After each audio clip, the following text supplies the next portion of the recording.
Members of Galway Chamber, you will have seen a shorter clip going up on social media from the team and myself wishing our followers and the broader community a happy Christmas. I think for yourselves as members, I wanted to do a deeper dive and into some of the topics that are really important to us, reflect on where we're at in terms of progress, and also look to the coming 6 and 12 months and what do we see in vogue. And I'll run along the themes of our volunteer committee structure, I think is the best way.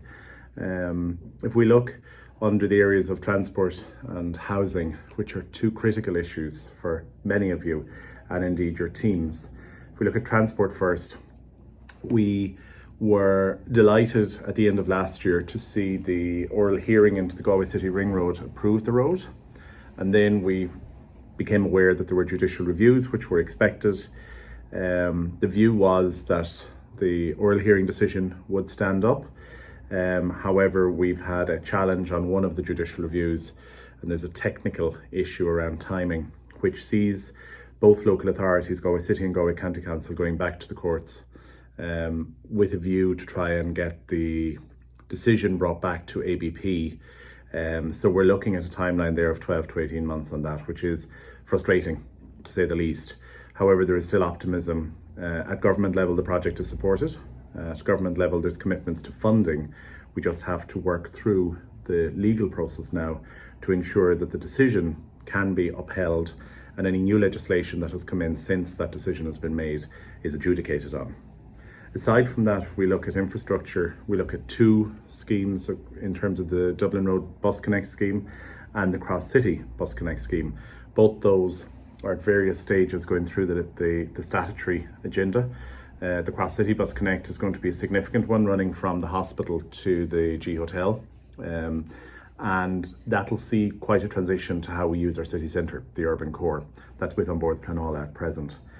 Our broad positioning on that is that we support it, but there will be challenges and there will be impacts for certain businesses, and we have to work through what those are and try and ensure that everybody's brought with us on that journey. I think if we look at the wider transport agenda, it's great to see progress on the iconic images of the last few weeks. I think the largest crane in Ireland came to Galway to lift the new bridge into place at the cathedral. That'll be launched officially by June 23. That'll transform that area of town and how we use that part of the city, particularly as pedestrians and as cyclists. I know progress is being made slowly but surely on the wider greenway running across the city and indeed out into the county. Significant engagement is underway with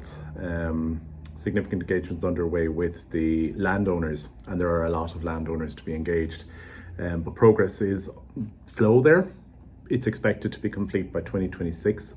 So that's the actual Galway to Connemara leg of the Greenway project. I think on the upside, if we look at the Moycullen bypass, significant work is underway there and they're on track for a June launch. It's a significant investment, and for those commuting into the city from that part of town, it will be transformative. It'll also afford the village of Moycullen an opportunity to transform the public realm of the village, and that'll have its own impacts. In terms of housing, significant work has gone into lobbying under the housing agenda, particularly around rental accommodation. That's a significant challenge for many of your employees.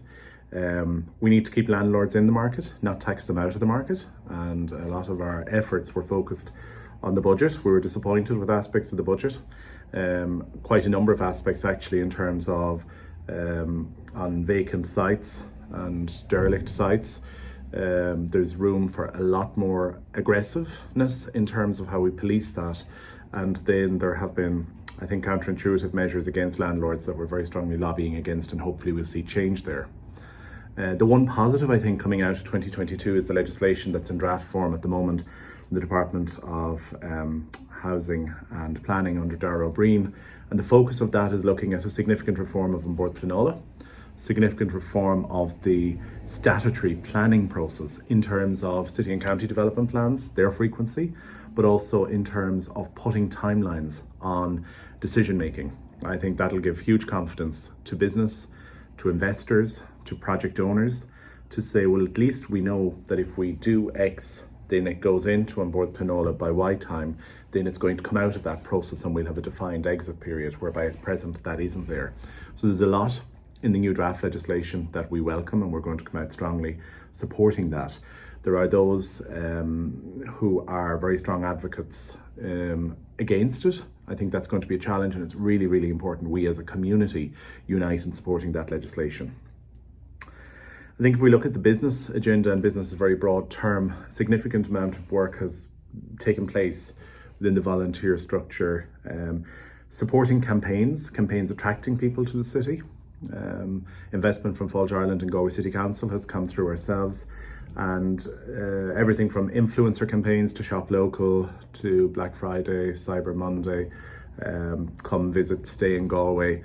That type of activity is really important to keep the brand that is Galway strong in people's minds, particularly in the domestic market when they're looking at where they want to shop, to visit.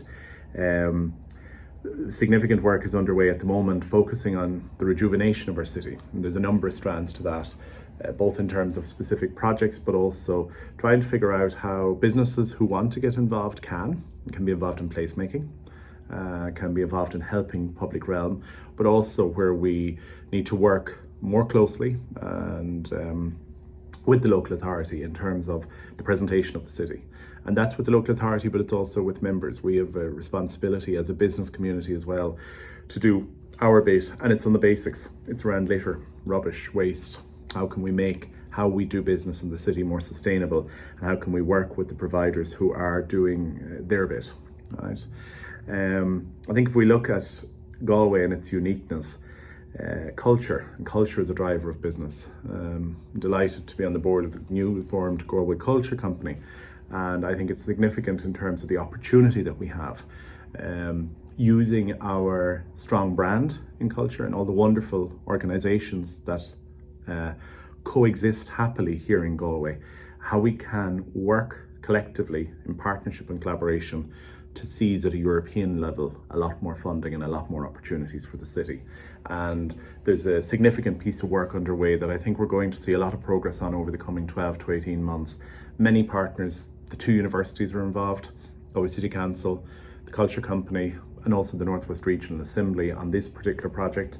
There are other projects of collaboration where you're seeing the Western Development Commission critically involved, and indeed many other partners. So I think there's a lot to be optimistic for under the policy agenda in particular, and there's a group within the Chamber focusing purely on policy and how we can collectively do more together for the benefit of all. And there'll be a lot more news coming on that. I think we can be very optimistic in terms of how that looks. Under the audit and governance landscape, clearly every organisation needs a strong governance structure, and we do have that.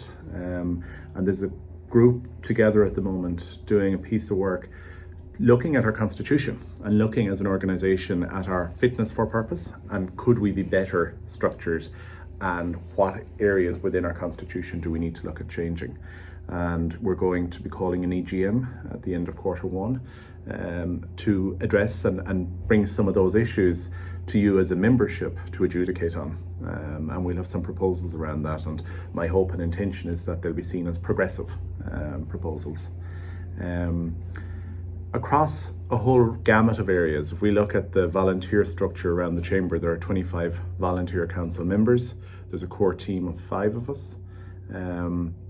There's a wider committee structure with about 45 people. So it's a huge volunteer effort that goes into the activities of the organisation. And on behalf of that group, well, first of all, on behalf of you, the membership, I want to thank those volunteers, but equally on behalf of our council and indeed my colleagues and the team, I want to thank you for your support, for your being a member. We as an organisation are only as strong as the collective that are around us, and I really do appreciate it. And I'm more than happy to have discussions with you, your employees, your leadership teams or whatever in the new year to talk to specific items of infrastructure, reform, or whatever it is that's happening. And to give you an update in more detail, I could talk for hours on a range of activities that are taking place around the city. And, you know, we don't have time for that. It's coming into Christmas now. All I want to do is thank you and wish you and your teams a wonderful Christmas break. holiday season, and into the new year we look forward to working with you on the exciting agenda that we have for the new year. So for now, Guramaig Galer, enjoy some time out, and I look forward to working in the new year.